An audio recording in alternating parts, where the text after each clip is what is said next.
तुम्ही black coffee थेअरीबद्दल ऐकलं आहे का? एक व्यक्ती कॉफी शॉपमध्ये जाते. ती वेटरला म्हणते, मला ब्लॅक कॉफी नको आहे. वेटर म्हणतो, ठीक आहे, मग काय हवं आहे? तर पुन्हा ती व्यक्ती म्हणते, ब्लॅक कॉफी नको आहे. वेटर कन्फ्यूज होतो. वेटर काहीतरी बनवायला जातो आणि शेवटी त्याच्या डोक्यात एकच गोष्ट फिरत असते, ती म्हणजे ब्लॅक कॉफी. आपल्या आयुष्याबद्दलही असंच होत असतं.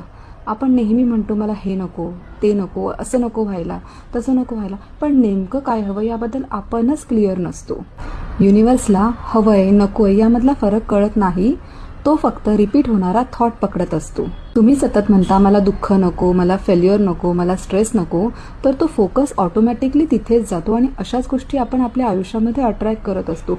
जसं ब्लॅक कॉफी नको आहे म्हणताच वेटर्सचं लक्ष पूर्ण फोकस ब्लॅक कॉफी तयार करण्याकडेच गेलं ना, तसंच ज्या गोष्टी आपण नको आहे म्हणताच पूर्ण लक्ष आणि पूर्ण फोकस त्याच गोष्टीकडे जाऊन त्याच गोष्टी मॅनिफेस्ट होत असतात.